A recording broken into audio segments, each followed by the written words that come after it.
Welcome to The Pestle, reviewing and breaking down movies to look for insights into the movie-making process. Hosted by Kissing. How weird is it that we just mash our faces together instead of using our words? Let's dim the lights and get frisky. Welcome everybody to The Pestle. Today's show is brought to you by Johnny's Bananas. See Johnny Chase go bananas in the edgy new cartoon. See Johnny's Bananas airing Sunday nights. Welcome everybody to The Pestle. I am Wes. And I am Todd. And we are filmmakers, actors, writers, directors, all the things. And we like to use all that info to watch a film and see what it says and try to, pick it apart or peel back the layers and see if there are layers, first of all, and if there are, what are those layers? How do they deliver them? What are they trying to say through it? Part of the gift and curse of my approach, anyway, is I like to just watch the film instead of researching it. I don't want to know what the director was trying to do. I want to know, what did I pick up on? Sometimes that results in wrecks where I just miss something. You just can't get it all. Or sometimes it's also, creates interesting conversation around, the way you picked up on something versus the way I picked up on something. Because, half the time probably we both walk away with different ideas about the same film, which is equally interesting. And I think that's the fun part about art, is the ability to look at a painting and see how it affects people differently. Oh, the browns in this painting are really, is pulling me in and kind of giving me something emotionally deep. And, you might look at it and say, oh, no, it's the highlights, the whites and the pinks, that are really speaking to me about life and beauty. And so every film has that in it, the ability anyway to push different things onto the each audience member individually. And so gift or curse, what we walk away with is, what we're going to discuss. And so I don't know, what's your approach other than just kind of letting it wash over you? Walking into each episode, do you do much research behind the scenes, or do you just kind of collect thoughts or ideas about, oh, I know I want to touch on this, I know I want to touch on that, and then the rest is just kind of reacting to my bullshit? Yeah, it's just that I subscribe to the same philosophy there of it's easy to go and jump on the internet and see, okay, what did other people say that he meant, or what did he actually see that he meant with like an interview? But that's a little bit of cheating, because imagine 25 years ago, before the internet, and or let's say Taxi Driver, when Taxi Driver comes out, how are you supposed to know what the director meant by, or the writer meant by, all of these things, right? You just kind of have to ingest it. There was no internet to go searching interviews from. So unless you caught it on TV or something, happened to catch an interview with the director, which, when would you do that? Right.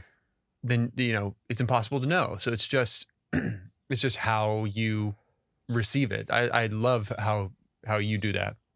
So yeah, I do the same thing. And that does mean sometimes we're wrong, or not wrong, just like sometimes we see something in a different way. But yeah, I guess that doesn't mean you're wrong. It's just, how, where are you in your life when you're watching something like My Blueberry Nights, right?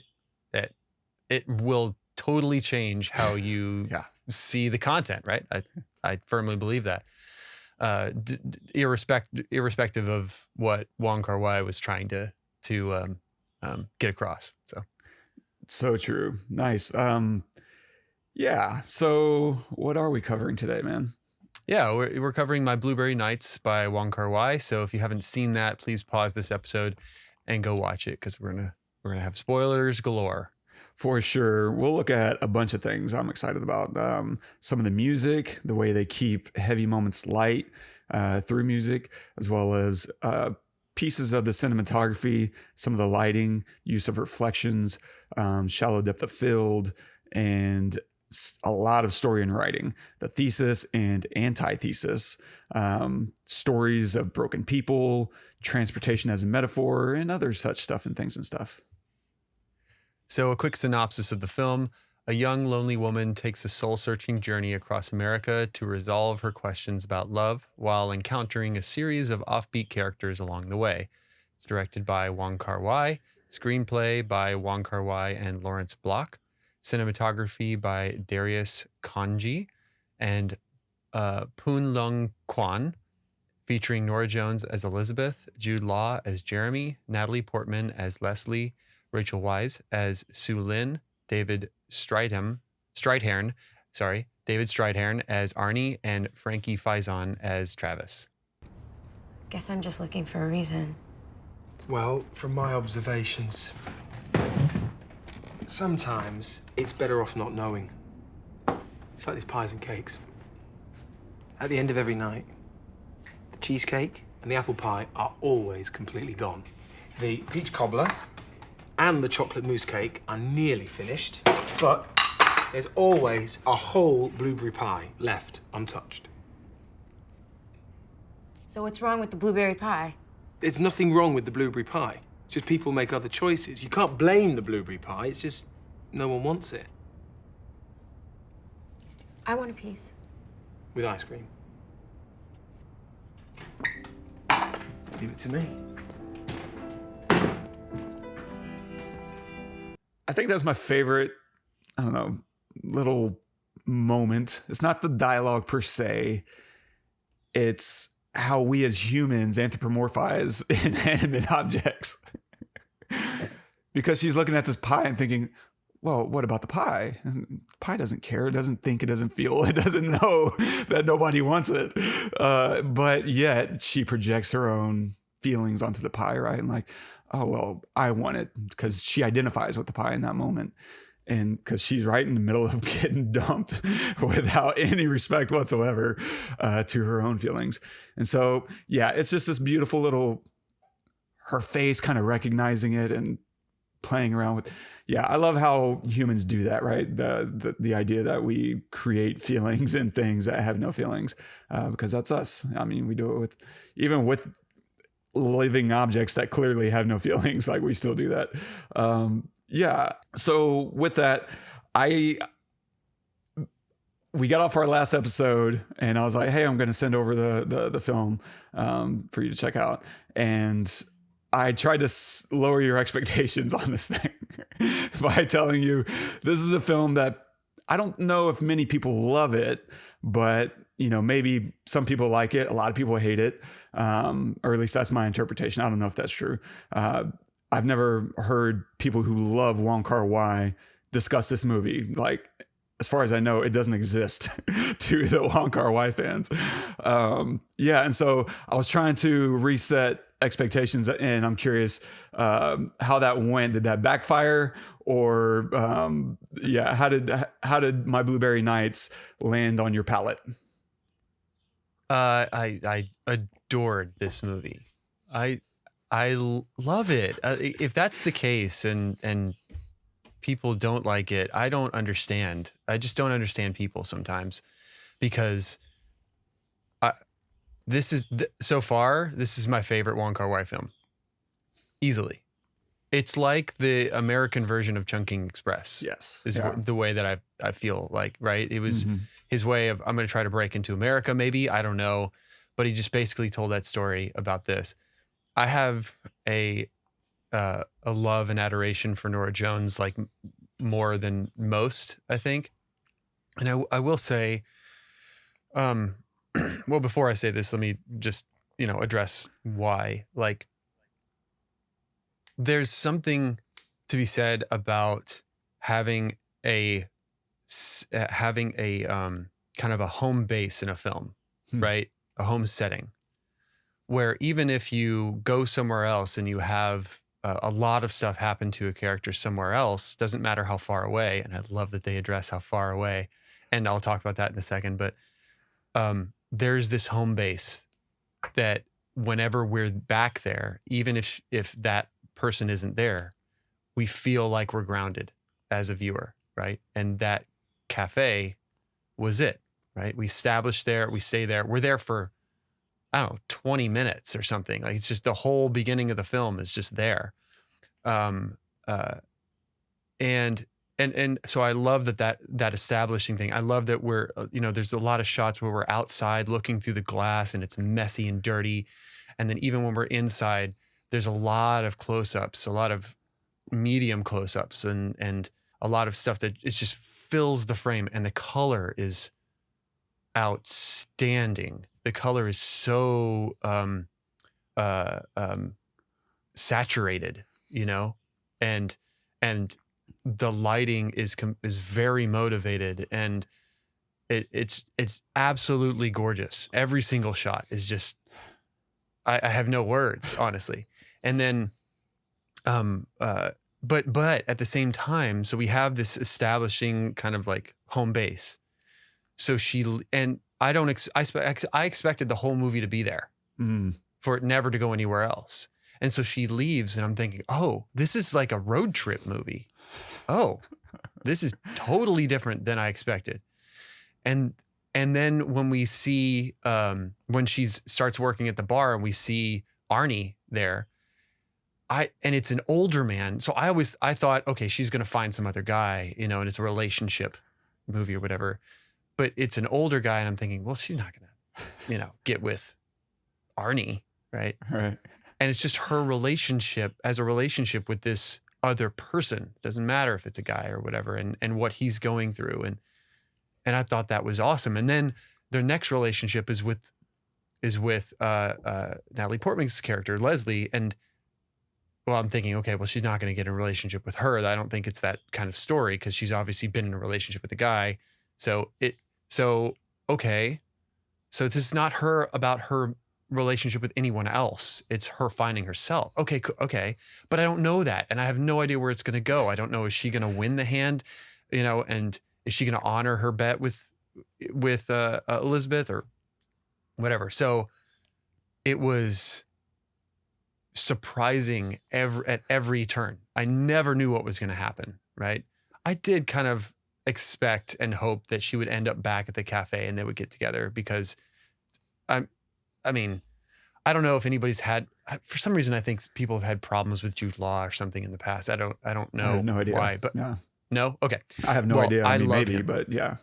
He makes this movie for me. Like, I mean, Norah Jones makes the movie, let's be honest, but he's fantastic in this role, because I just feel like he's a dude that just ended up in this spot, and he's just in his spot. He's just there, and I don't see any acting from him.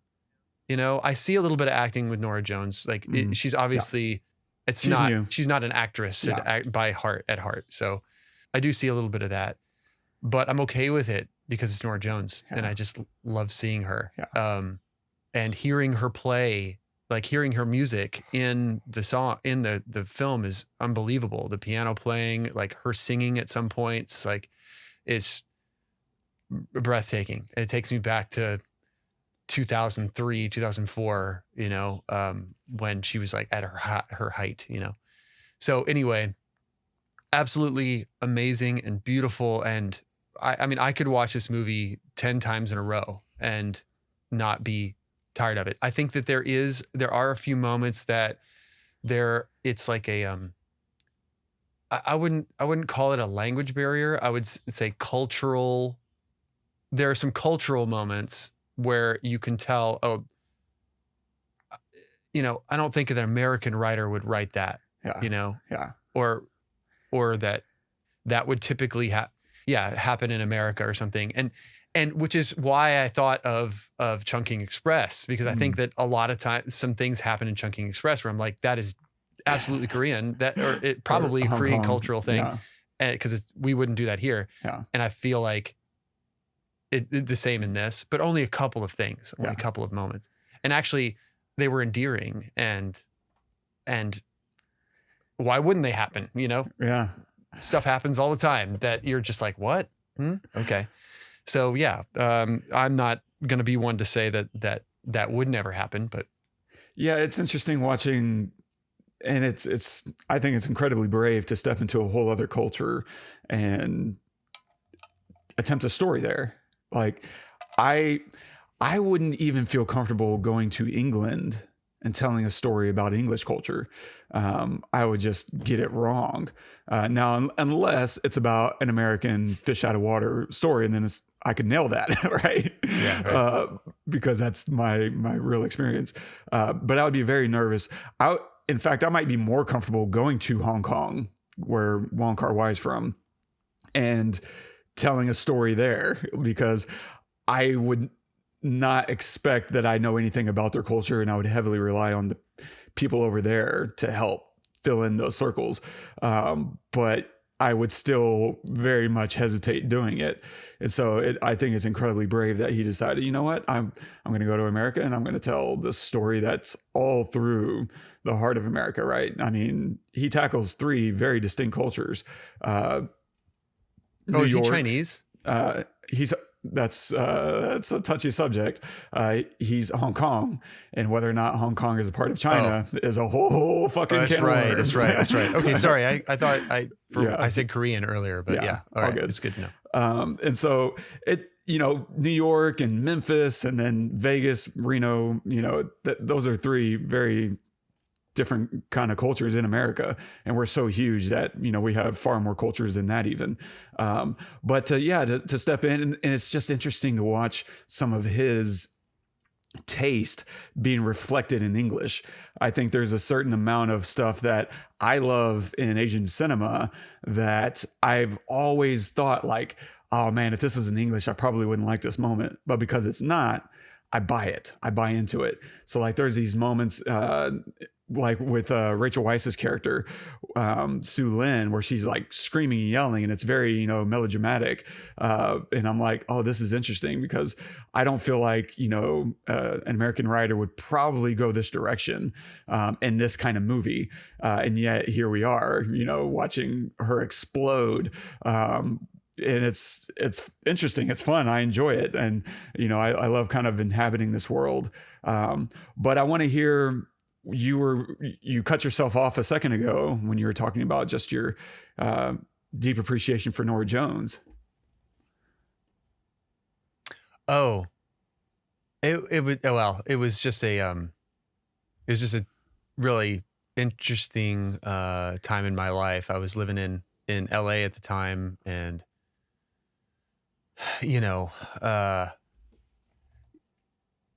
that'll be for me. But okay. It was just that's cool. it was just a really important time in my life where a lot of decisions had to be made, and I was music was very comforting, at the time. Mm-hmm. Sometimes music can be comforting, sometimes it can be a burden, sometimes it can be strengthening, and I think at that point in my life it was very comforting and hopeful. And when her album came out, it was like that was the center of it. It was like that feeling whenever Come Away With Me would come on was this everything is going to be okay kind of thing. And so when I see her on screen, and I hear her singing at the same time, it's like I'm enveloped in like a warm blanket, it just, that's kind of why I want to watch it again, because I want to have that feeling again with her. But I think the thing that I love about this movie that draws me to it first is it's a vibe, right? Yeah.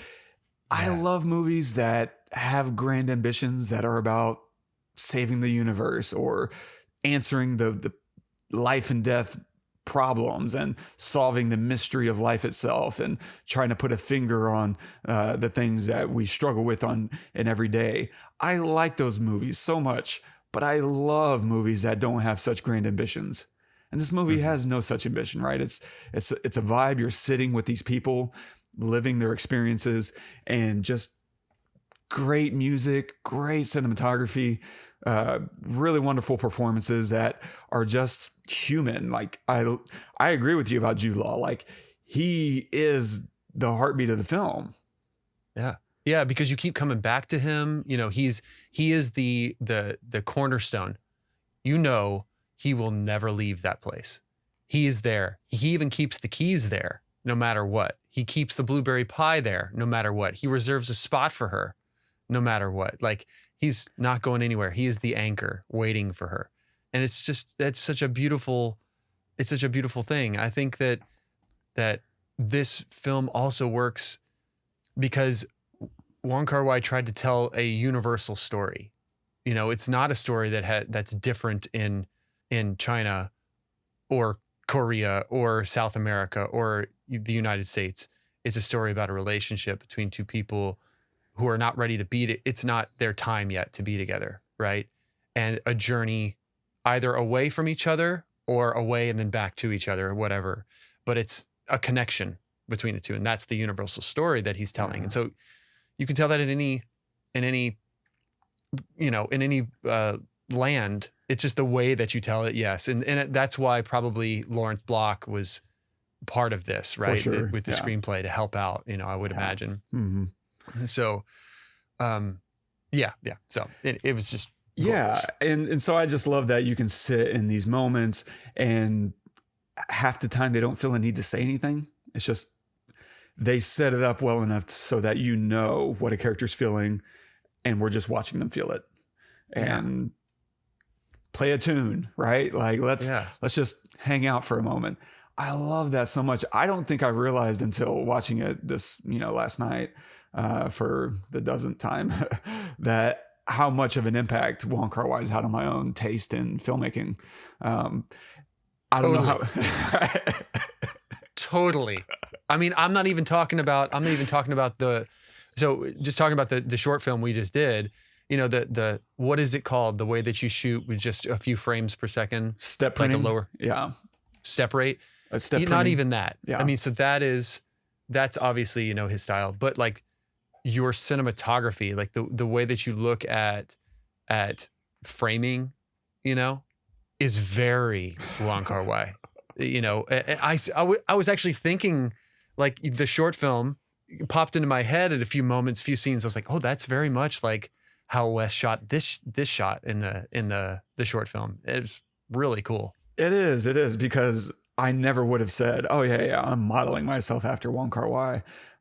Mostly because I feel like there's a lot of ego that if you say something like that, and no way, right? But it just seeps in. It's like, man, the things that I gravitate to are the same things that he's gravitating to. And I'm not copying him, but he also pointed the direction. And so it's an interesting thing to acknowledge that, and whatever, I'm okay with that. As much as I love David Fincher movies, I have zero ambition to do anything the way he does it. I just, honestly, there's some films that I'm like, I think it's an ugly looking film. He shot it exactly the way he wanted to shoot it, and I just don't think it looks good.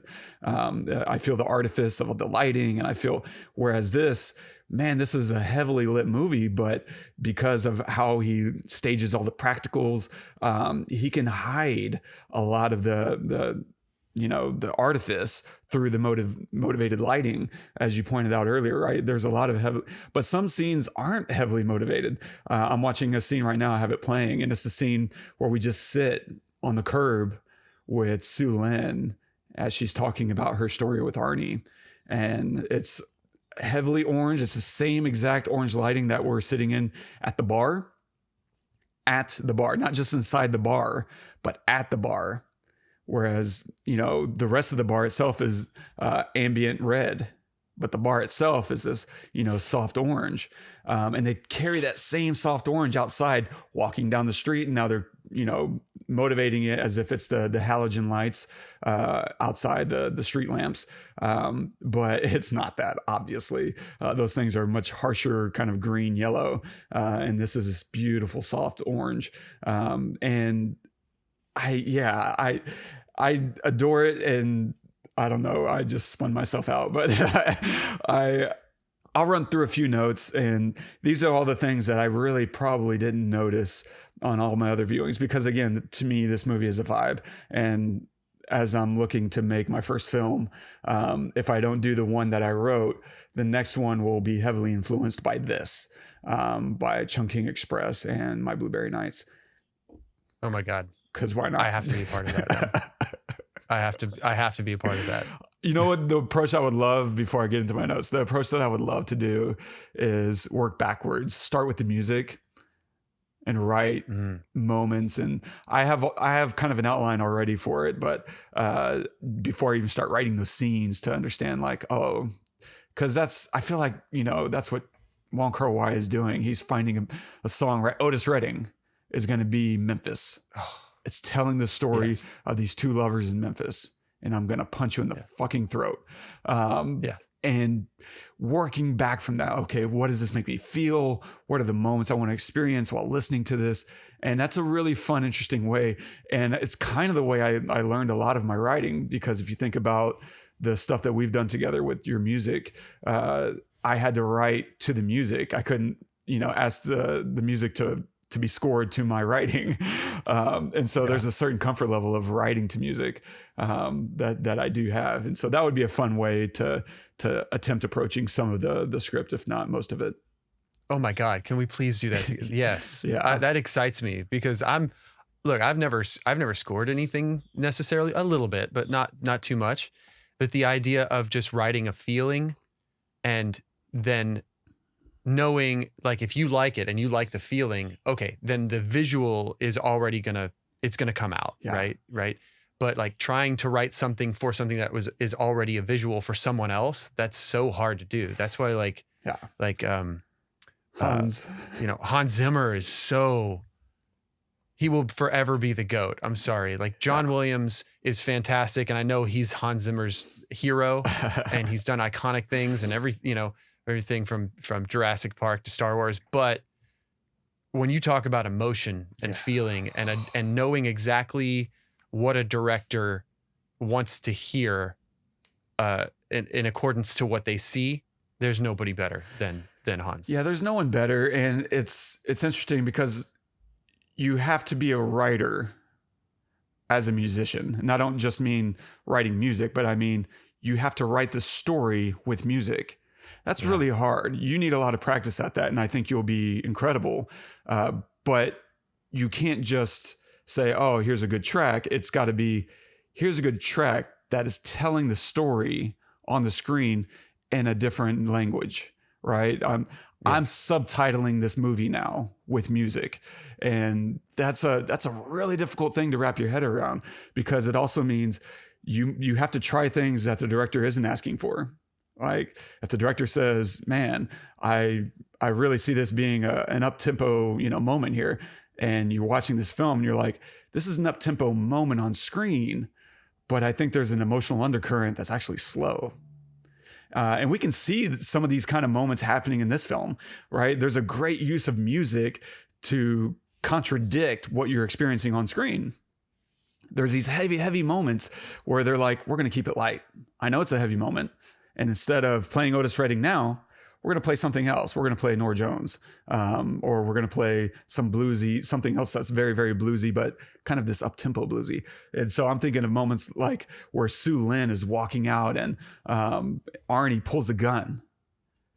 This is a life and death moment, and the world stops. She stops.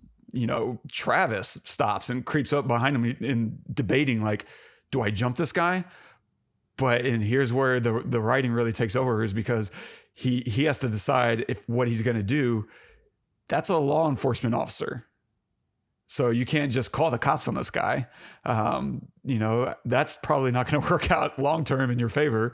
What can you do? So he's trapped, right? He can't really do the right thing because of the stakes in the scene. And he also wants to trust his friend. He wants to trust that Arnie isn't going to do the worst thing, because if you preempt him, you've kind of admitted, I don't believe in your humanity. I don't believe in your ability to be good anymore. And now you've wrecked yourself and your relationship with him, but you might have damaged Arnie in the process by not giving him a moment to show his self-restraint. And so there's a lot of stuff happening underneath, and the music there communicates to you that she's safe. It's fine. Because it's this very light, we're kind of bobbing along. And it's amazing. Similar but different is Arnie's death, because now we're panning over, cops, this car wreck, and we eventually see Arnie himself dead behind the wheel as everyone's kind of, marking out the scene. And we still have this very light little bluesy guitar bop just kind of bopping us along. And it's trying to keep you from being pulled down by the weight of these characters' lives. And as another human being, that's what you got to do sometimes, is distance yourself from the drama and the traumatic, experience that you're living through in order to just keep moving sometimes. And I don't think this is that kind of movie that wants you to imbibe the trauma. It wants you to witness the trauma, other people's trauma, without yourself being weighted down by it. And it's just a great use of music to kind of create that dissonance, to give you a buffer, an emotional buffer from getting sucked in. Just genius. And you could see that in his other film that we covered, Chungking Express, where people are going through really depressed moments, but they never pull you into their depression. He keeps a lightheartedness about it. And that's, I think, very uniquely Wong Kar-wai. As far as music goes, I think there's a great use, to emotionally state what the mood is without words, right? We were talking a minute ago about how we just kind of sit and vibe. It's amazing. It's through the music, it's through the visuals, of course, through, these very shallow shots and, staging things, the step printing that he's doing, which is just judiciously used throughout the film and still not enough. Right? Like I could still use more. It's just so good. Why is that? Why? I was really thinking about that last night. And I think for me, it's almost an inversion. If you think about slow motion itself, right? Where you overcrank. So if we're playing back at 24 frames a second and you capture a moment at, 100 frames a second, now you're playing it back and when you play it back and stretch it out to conform to 24 frames, what you're doing is you're stretching out a single moment. So that 1 second moment now can last 10 seconds and you're frozen in this moment. And it can do a lot of interesting, beautiful things where maybe a action scene suddenly has more punch, right? As you see the punch being landed or the bullet coming out of the barrel or whatever. And you can elongate a moment. Undercranking, this thing where he might be doing like 6 frames per second. And then he double, triple, and if it's 6 frames, then you're quadruple printing each frame so that you stretch out that moment long enough to be 24 frames per second. And so what it does, though, I think, is it feels like you're trying to get out of a moment. And it's just this emotional weight that comes along with this undercranking, this step printing process where everything's kind of blurry. And it feels like a character can't escape. They're trying to. Escape a moment, but they can't. They're trying to slow a moment down and they can't. Everything just kind of keeps moving. So there's this, visual emotional quality. And to me on screen, just the way it looks, to me, it's, to be a little corny, I guess, it's like if you could make a camera cry, like these are the tears, and it just feels different. And the way everything blurs, but it's blurring in a way without actually slowing down any of the action because everything is still happening exactly at the normal speed. But that choppiness, that extra motion blur kind of creates this emotional quality that makes you feel weighted down by what's happening without the ability to actually stretch it out, without the ability to actually stop and take your breath. And it's like, I don't know, that's the way I think about it. It's just all of those things kind of wound up together. I'd love that, man. Make a camera cry. That's a beautiful way to put it. And to try to get out of a moment. I think that you're right. Like the one of the first times you see it is when they show when Jude Law's character, who was it, Jeremy, shows Elizabeth the footage of her boyfriend with the other woman, and she's crying. And the camera is outside and it's just panning back and forth. And then even when it cuts to Jude Law outside smoking, it's still stop motion. So not just for her, but for him, because he's in pain for her. And then she's asleep in the next scene. I'm watching it right now, so it's reminding me. She's asleep in the next scene. And so we're normal, 24 frames again. So anyway, yeah, I think you're spot on, man. It's so beautiful. The other use of music or audio itself I thought was interesting was the kiss. The first time he goes in for the kiss, they go completely MOS, which, depending on who you listen to, the legend is it's a German guy who can't pronounce those W's right. And it's mid out sound, or minus optical sound is the other MOS. So if you're a romantic, you like the first version. Yeah. But the scene, there's no music. It's just silence. I mean, there's not even ambient noise, right? You're just kind of watching her, and they move into step printing, under cranking. And this moment is really interesting because the way they sit on it and the way they sit on her, it makes you wonder, what kind of moment are we experiencing right now? Is this a romantic moment? Is this a creepy moment? And you have to wait. You have to wait for the answer. And you're holding your breath. And she slightly smiles, at the end of that first time. And so we understand she's awake and obviously happy about it. Of course, you get to the end of the film and she starts toying with him, but we're not sure. Is she toying? We think she is. We remember pretty clearly, but now our memory starts to feel a little more fuzzy than it was at the time. And we're trying to understand where she's coming from.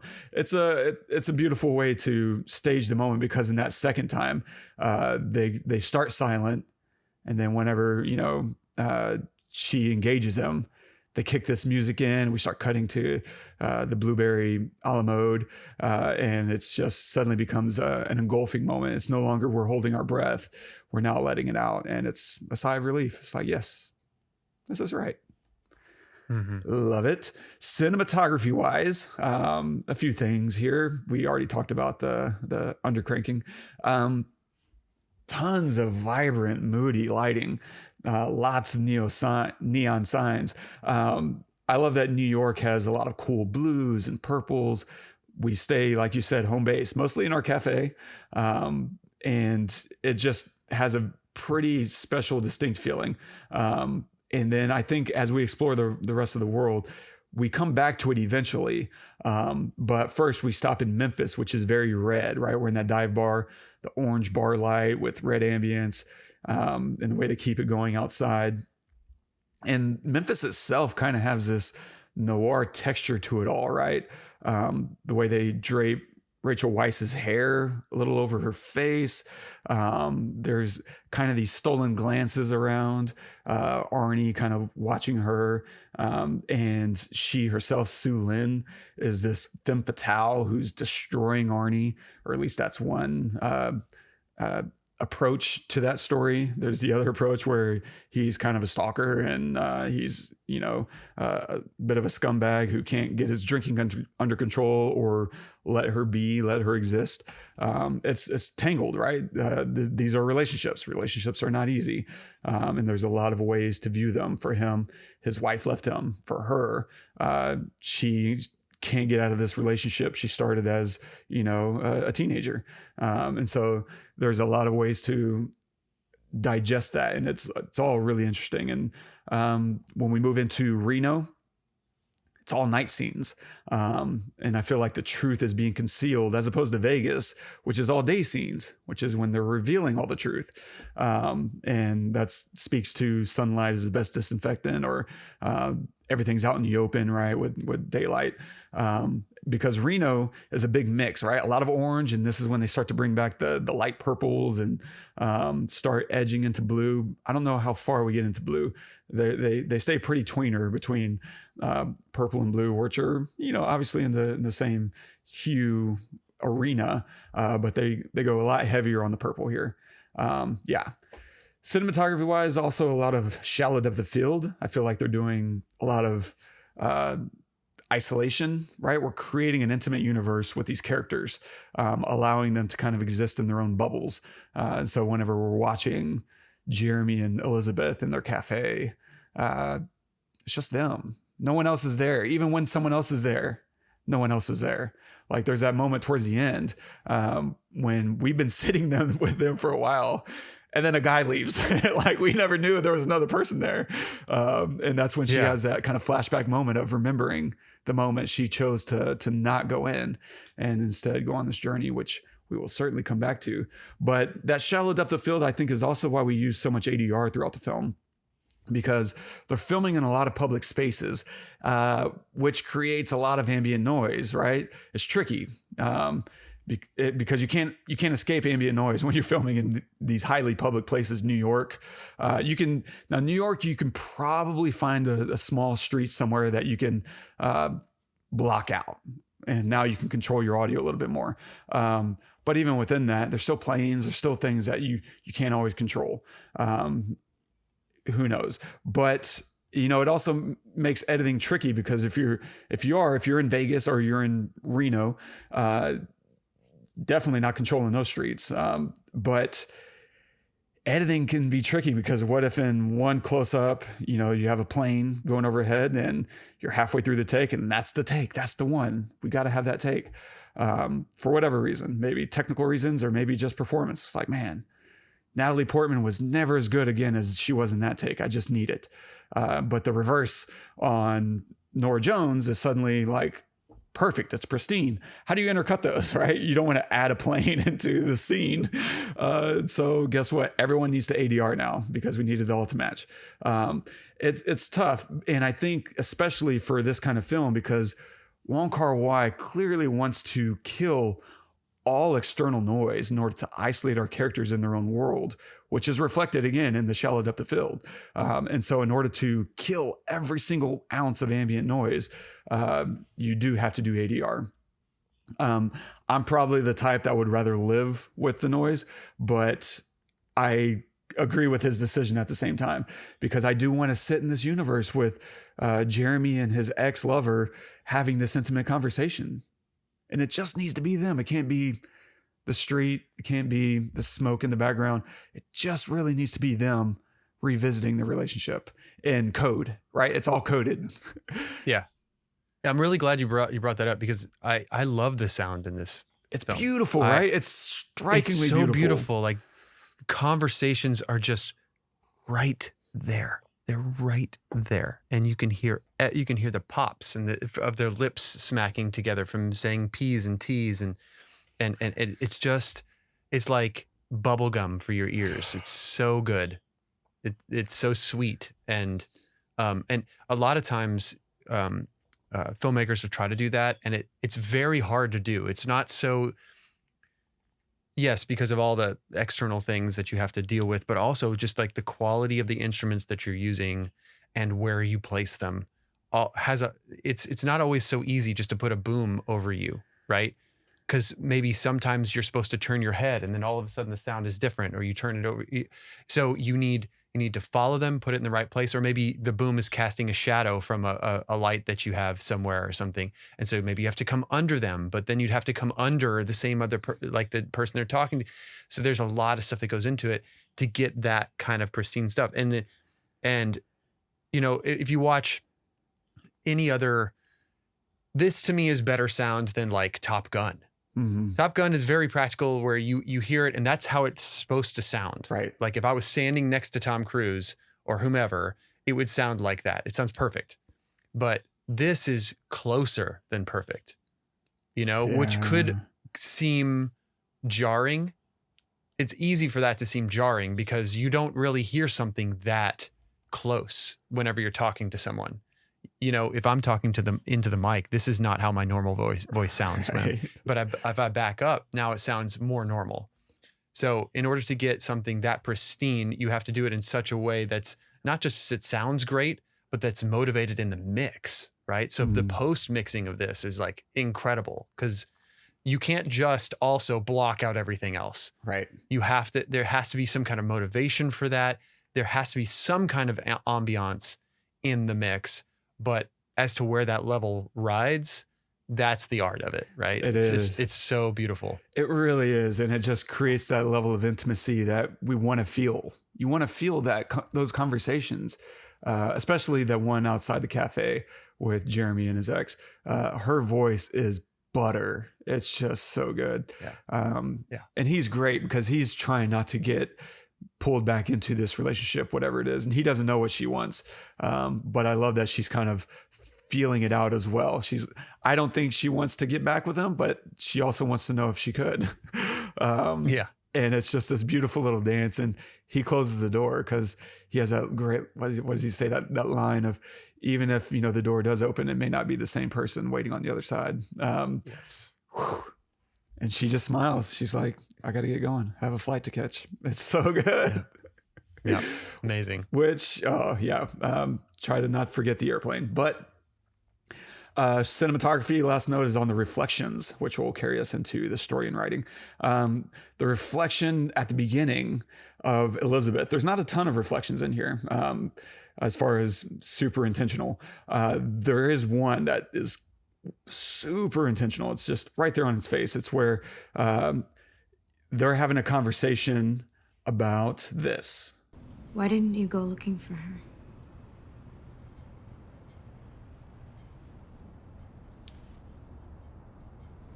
When I was little, me mum used to take me to the park on the weekends. She said if ever I got lost, I had to stay in one place, so she'd find me. Does that work? Not really. She got lost once looking for me. It's great. It's the first moment. I love that question. Does that work? Not really. No. He's like, she got lost just looking for me. And it's so good because this is the first moment where she's starting to realize that she's stuck, that she's lost, and she's been staying in place and it's not working.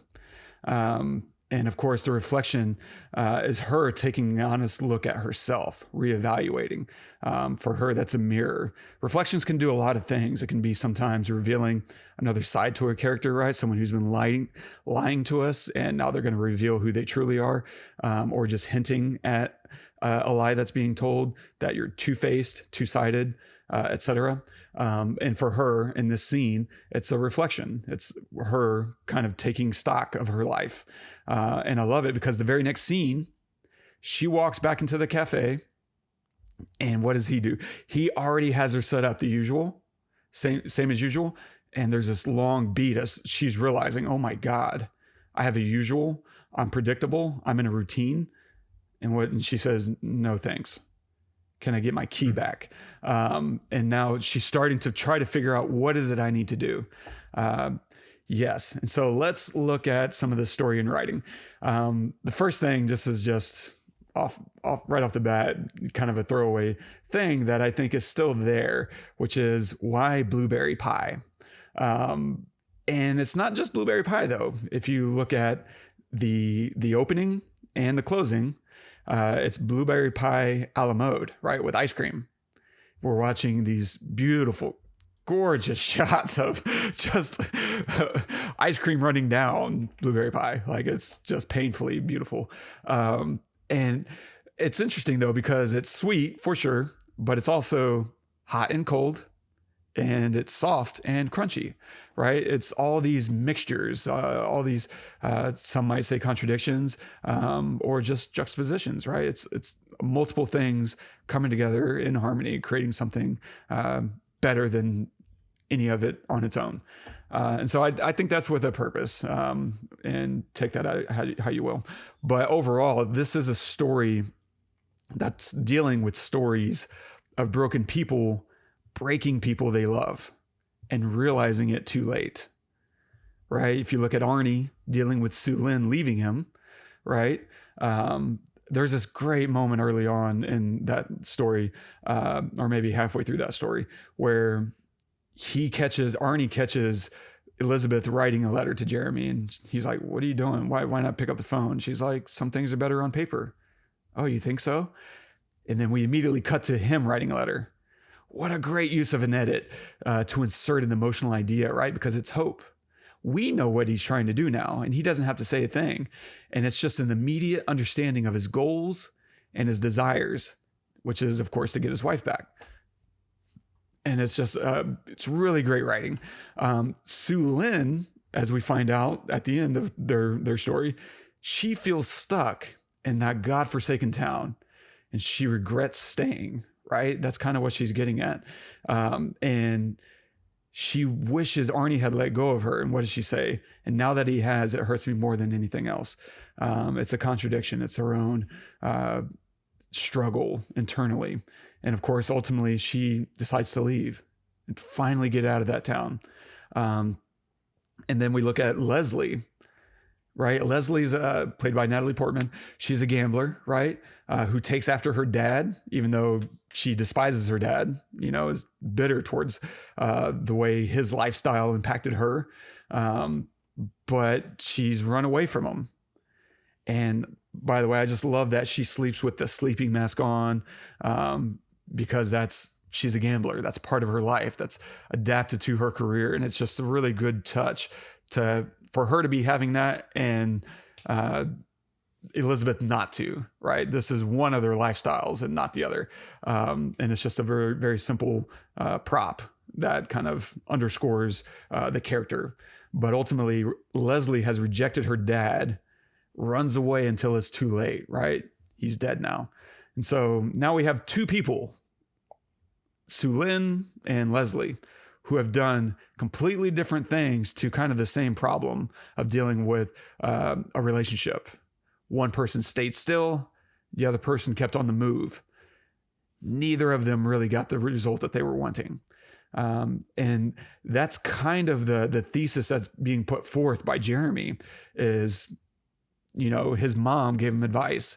You got to sit still in order to let me find you if you ever get lost. And he's like, it doesn't work. Well, we can see neither of those things really work, right? It didn't work for Sue Lin. It didn't work for Leslie. And that's what Elizabeth is soaking in, right? Elizabeth is having her heart broken. This is her story.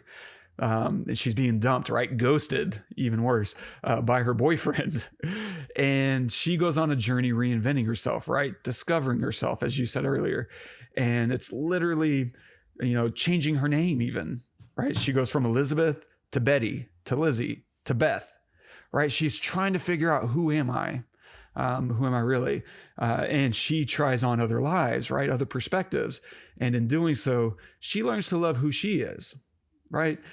I don't think anyone ever calls her naive, but that's kind of the way she comes off in the film, as this really naive person. And I think she learns to love her naivete. And maybe that's kind of what the film is looking at, is saying, maybe it's underrated. Maybe it's not a flaw. Maybe it's a virtue. Because she has this trusting nature. And what is she telling you, Leslie? You need to learn to trust people more. It's not that I need to stop trusting people. I'm trying to remember what she says at the parking lot, but it's something along the lines of, you're hopeless. You're hopeless too. So good.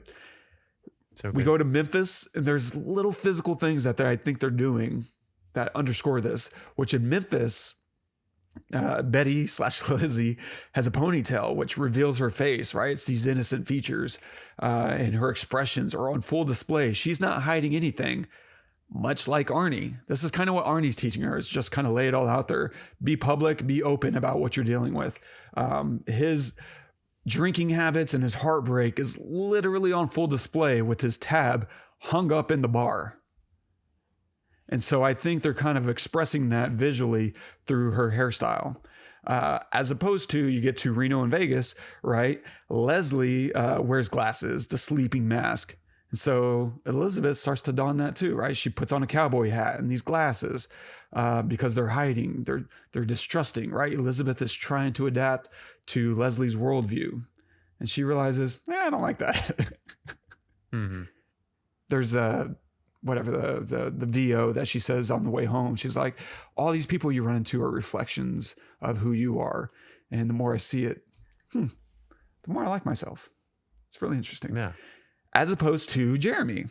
Jeremy is interesting because he himself has recovered from his own heartbreak. We later find out. We don't know where he's at until his ex shows up, tempts him, gives him that crack in the window, and he has to decide, who am I? I tell you who I am. I'm someone who's looking for Elizabeth, not you. And that's what he's been doing this whole time, right? All his efforts to find her fail. He calls everyone. He writes everyone.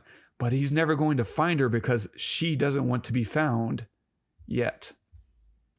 And it's so good because ultimately his mom's advice worked. He stayed still and she found him. Yeah. It's so good. I definitely never picked up on any of that stuff, my dozen times watching this thing. But it's all really? You just picked that up now? Yeah. This time? Yeah. Wow. It's just right there. I was literally just going along for the ride. And it's just right there on its face, because it's all reinforced through the transportation.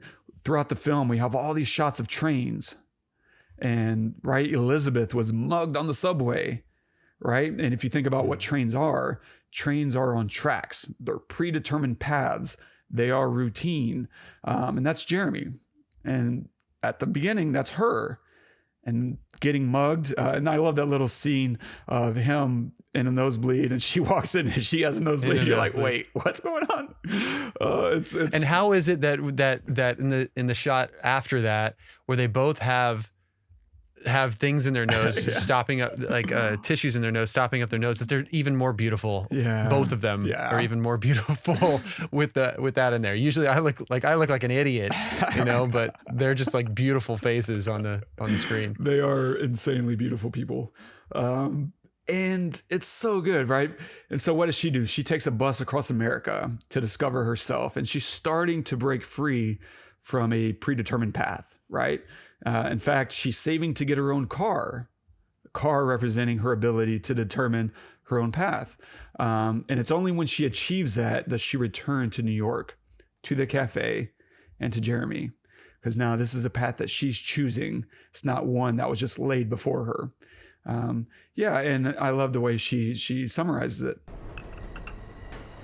I came here the night I left, but I didn't make it past the front door. I almost walked in, but I knew that if I did, I would just be the same old Elizabeth. I didn't want to be that person anymore.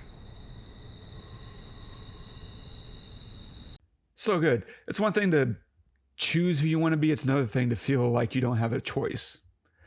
Mm-hmm. She now has a choice.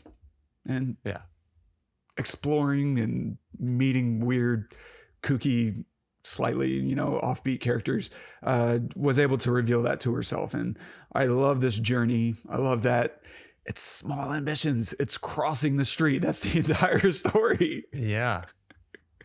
Yeah. And it's letting, and Jeremy, the whole adage of if you love something, let it go. He had, yes, he kissed her when she passed out, right? But he never pressured her for anything. He never asked her out on a date. He never, he was just there. Yeah. And the scene I talked about earlier, where they do the step printing, where he shows her the video, right? She after, like, later on, she's inside, like, really upset. Shows her the video. He puts his arm around her, but then she's upset at the bar, and he's just outside smoking, letting her be upset. He's not saying like I'm here for you, whatever you need, but he's just letting her be upset, just like be there. And then while she's gone, he's just there. Yes, he's looking for her, but he's not leaving. He's, like you said, he's staying one place, like his mom said. That's so true. And it also speaks to her seeing and acknowledging that he's on a different level right now.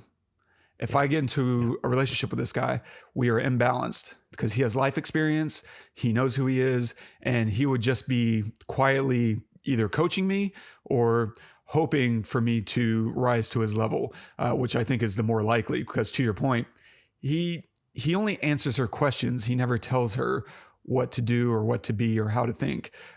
He only responds to her inquiries. And that's to his credit, of course. And so she recognized, I think, that she needed to grow in order to actually have a shot at, having a good relationship and having actual happiness. Yeah, it's a very simple story, and I wish more films would have fewer ambitions and just, be in love with, having small moments and having small goals that allow you to exist in a world. And this is a world. This is a universe that, Wong Kar-wai built. And it's just, I melt. I just melt. Well, it's a lot easier to just have explosions. It is. Let's be honest. It's a lot easier to write dialogue around explosions than it is to write dialogue around emotions. So, and even the scene, first, Rachel Weisz is, God, she's good. Like, so beautiful in this film. But like the scene where she gives her, where Elizabeth gives her Arnie's bill, and she yells at Travis and she like screams at Travis. Like, you know, that's one of the, it's interesting because like, I think you said it perfectly earlier. That's one of those moments where I thought, you know, that's probably more of a cultural thing to show, at least on a film. Yeah. In a film. Like, I don't think an American writer would write that to that extent. Yeah. But in this film, he just like it's just I think it would happen in America. Yes, absolutely. For sure. But to write it and put it in a film, maybe not, you know, or at least to that extent. But they just let it happen. He lets it happen. It's these little moments that I think do happen, but are not given a platform in a movie, right? And then right after that, her monologue sitting with Elizabeth talking about Arnie. It was so important for her character, I think, because up until that moment, you just don't like her. You don't, you know, you think that she's terrible and that how could you do that to Arnie or whatever. But then you realize, oh, you know, she has a backstory, and that backstory is very difficult and troubled, and she's had a hard life too, and made decisions that she regrets and stuff. And yeah, but she loved him in her own way, and I think that was so important. And they never cut away. It's a oneer. It's so good. Yeah, I remember watching that moment. I'm like, please don't cut away. This is so perfect. This is so perfect. And Norah Jones does a perfect job acting with her. You know, just being there.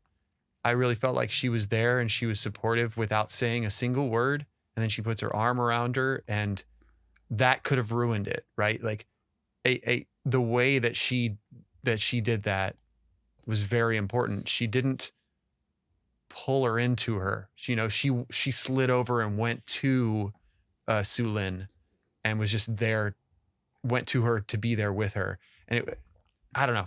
I don't know if that was directing or if that was just her, but it was beautiful. It was beautiful. And I think casting Norah Jones in this is really inspired casting. You know, that's a trigger I don't think any other director, you know, calls on. You need someone that can be a bit of a canvas for the rest of the film, for all these characters to live. And it's her character of, I don't know who I am just yet. I'm figuring it out. And so in a lot of these scenes, she's just kind of existing and observing and watching people. And I think a lot of other actors that are seasoned would have come in and done too much. They would have overdid it, overplayed their hand. And instead of just being, you just need to be there and let Rachel Weisz own the scene. That's her scene. Don't try to rise to her, you know, support her. And just be there. Just let David Strathairn, he's going to conquer any scene he's on. He's just an incredible actor. And every time I see him in a film, I get really excited because I know he's going to deliver something, specifically him. And you just let him do his thing. You let Frankie Faison do his thing. You don't need to do anything.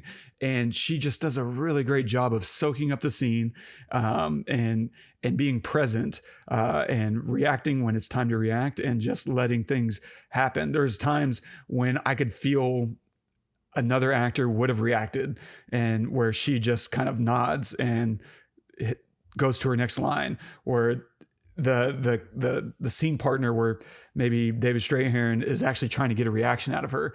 And she's like, nope. Like there's moments in the diner when she sees Arnie for the first time, you know, since he quit drinking, you know, before she realizes that's just a line.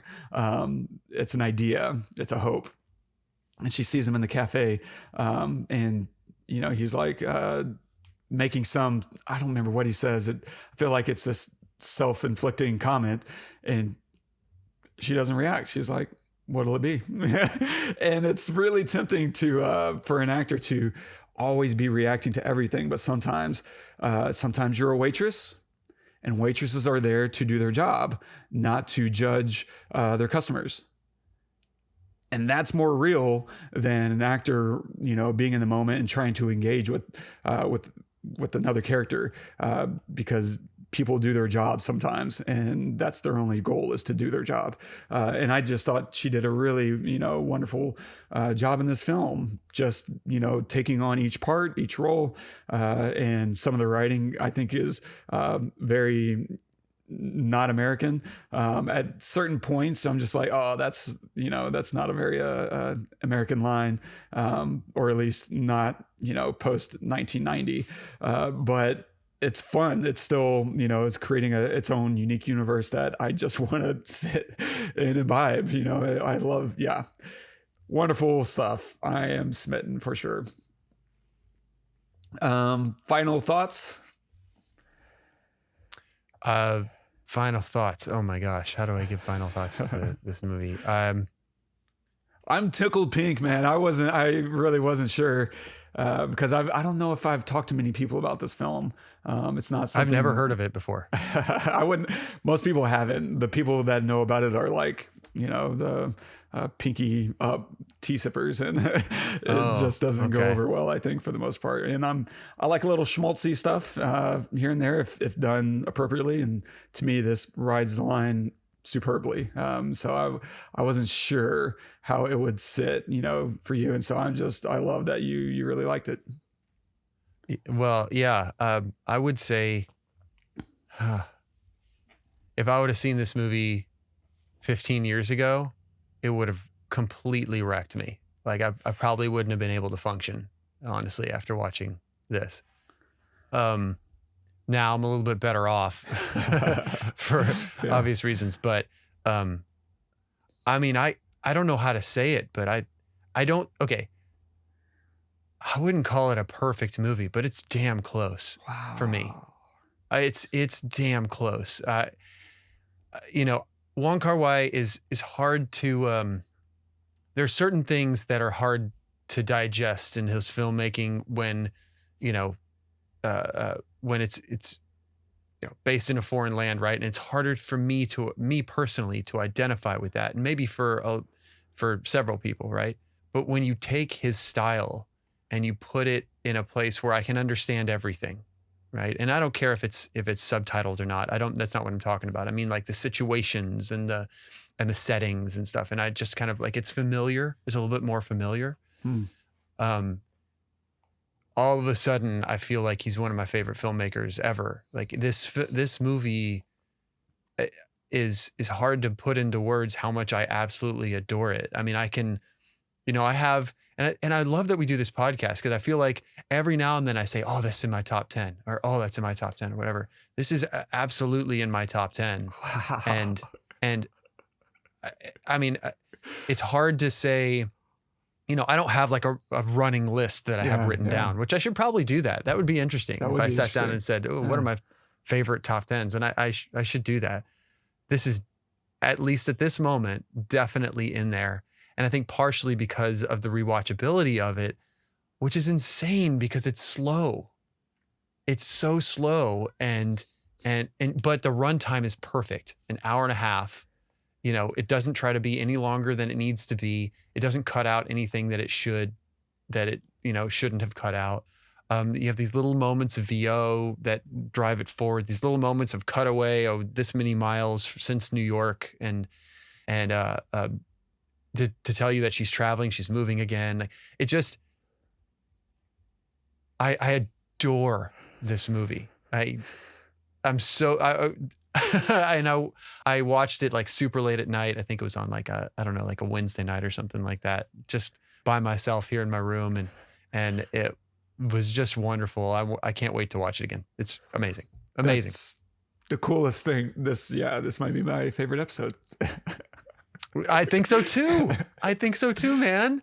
Like, because I was just, you introduced me to something that not only had I'd never seen before, but I'd never even heard of before, from a filmmaker that's one of your favorites, and that for me has been kind of hit or miss a little bit, like Chungking Express, I know is like this, seminal film, but there were parts of it where like, I just, it's hard for me to get into, right? Oh, I need to watch this multiple times to really like get it, but this one, so at the beginning, the first maybe 10 minutes of the film, I was like, I'm not going to like this. I know I'm not going to like it. That's the greatness of how good this movie is, was that Yeah. I didn't know what to think of it for the first several minutes. And I thought, oh, I'm not going to like it. And then by 30 minutes in, I was like, I think I like this. By an hour in, I was like, I really like this. And by the time it was over, I absolutely adored it, to the point where I was like almost in tears, just not because of an emotion that it invoked, but just because of how much I liked it. You know, it just completely changed my mind. You know, it's so good. So good. Oh my God. I love that. I love, just the simplicity of it. And small goals, man. Small goals really do a wonder when you're not trying to do too much. Instead, you know what you're making and you stick to it. And you're just like, you know what? We're going to explore 5 characters, right? Elizabeth, Jeremy, Arnie, Sue Lynn, and Leslie. And through these 5 characters, we're going to learn a lot about life, but we're not going to punch you in the face with it either. You'll pick it up or you won't. But along the way, we're going to make you feel, comfortable, and take what you take, and, enjoy the ride or not. I just adore anything that finds its voice in a way that kind of like Garden State, is just, this to me is a good analog to Garden State, of the ability to just sit and vibe without trying to accomplish too much. We're gonna hang out with some characters. They'll be interesting. They'll have points of view, and whatever, enjoy it or don't. I love it. Are you still there? Okay, sorry. I am. For us I for a am. second. I was reading the quote of the day and I was about to break down to tears. So. Sorry. Nice. So what are you going to recommend this week? So this week, with my wife, I sat down and we started watching, Chef's Table. There's like a pizza, there's a pizza season where they talk about pizza the whole time. And, I've watched some Chef Table stuff and I think it's like really good, but for some reason I really noticed the cinematography in this season, the pizza season. And it's as someone who travels to places and films and you have to like think on the spot and stuff, it's so amazing how they get what they get and how they plan to get what they get, shot wise. The cinematography is absolutely inspiring, if I'm clear. And I'm not a cinematographer. I vaguely know my way around a camera, but I do know production, and it's so incredible. I just watch it for that. Like, I don't care what it's about. It doesn't have to pizza, whatever. It doesn't matter. But whoever the crew is on Chef's Table for this season, for the pizza season, is absolutely top of the game. Unbelievable. It's so beautiful. The coloring is amazing.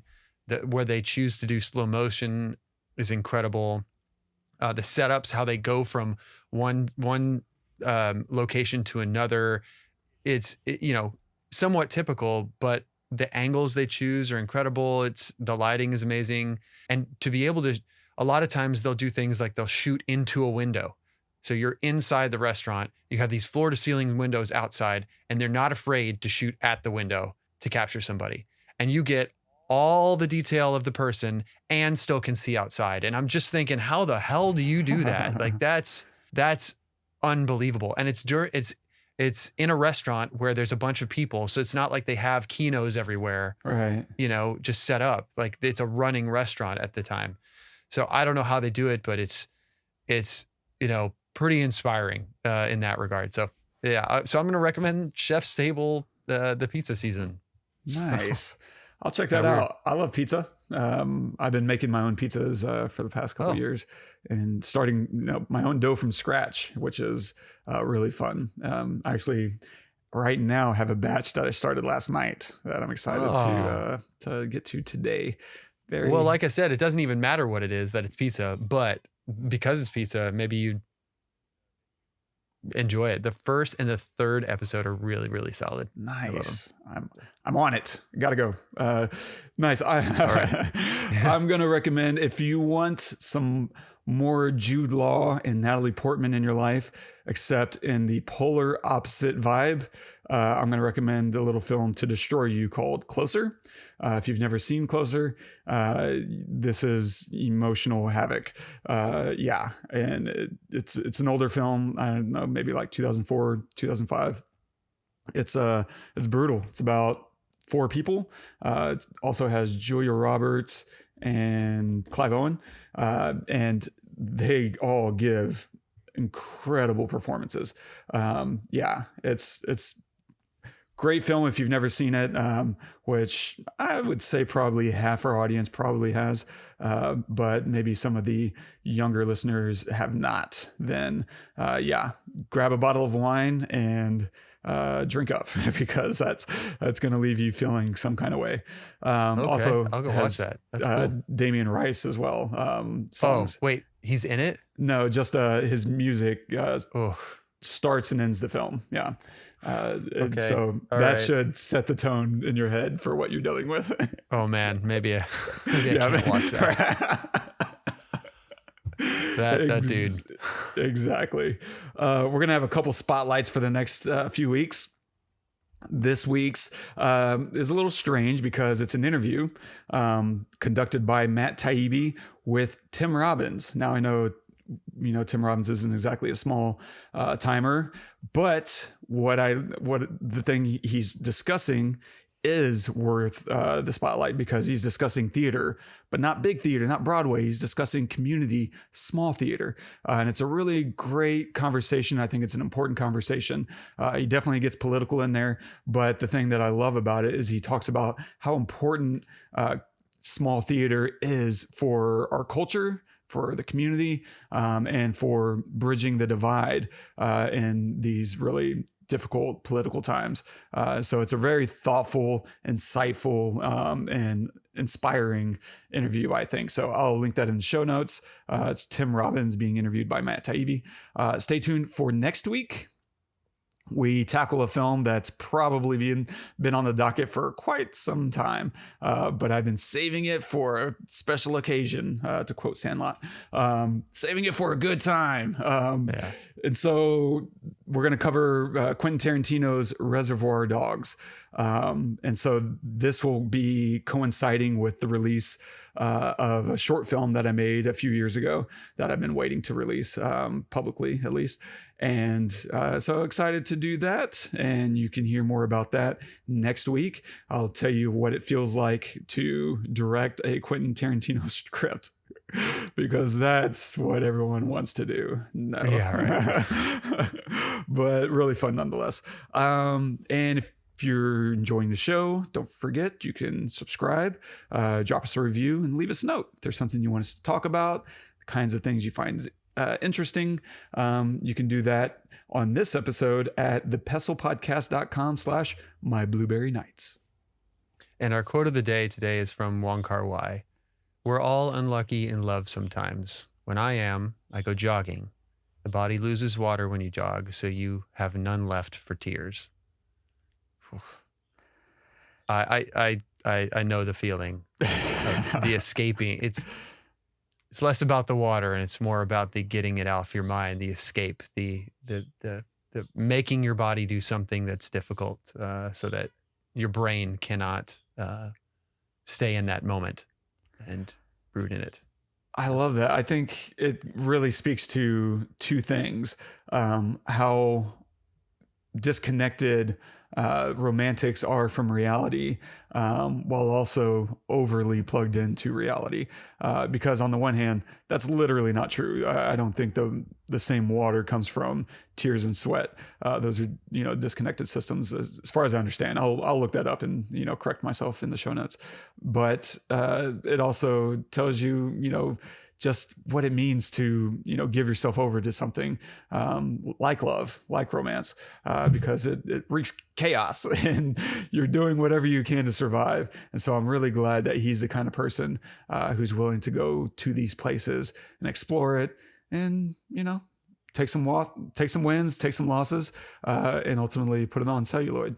Let us all sit there with you, Wong Kar-wai. It's much appreciated. Yeah. Yeah. Anyway, I don't have anything to add to that. It's such a beautiful. That's the wonderful thing about this guy is that he can say something like that, and it means that to him. You know, maybe it is a physical thing for him that he can't cry about something because he's sweat out a lot. Maybe, but for me, I think it's exactly what you were saying though. It's the attempt to escape. Like this is what I'll do anything. There's nothing like dealing with heartbreak because it just wreaks absolute havoc on your life. On the one hand, you can't sit still. You know, on the other hand, you don't want to move. You don't want to go anywhere. You just want to sit and stew. It's a massive contradiction in terms, which is, you know, I guess full circle back to Blueberry Pie a la mode, right? It's cold, it's hot, it's sweet, and you know, it's crunchy, it's soft. It's amazing, and at the same time, you know you shouldn't be partaking. Yeah. Oh man, I would agree. This is one of my favorite episodes, if not my favorite. This is probably, other than maybe one or two other films that we've done, my favorite one. Wow. That we've covered for sure. So thank you for calling it out. Sounds like my kids are playing, screaming in the background. If you liked this episode, please let us know. Subscribe, review us wherever you can, and share us with your friends. And let us know if there's another film that you'd like to hear us cover, because we'd love to hear from you. And maybe, who knows, maybe we'll cover it. And if we got anything wrong, please let us know in the comments and tell us what you like and what you didn't like. We'd love to hear it. Until next time, I'm Todd. I'm Wes. Go watch some movies. I got nothing. Oh, you're gonna eat?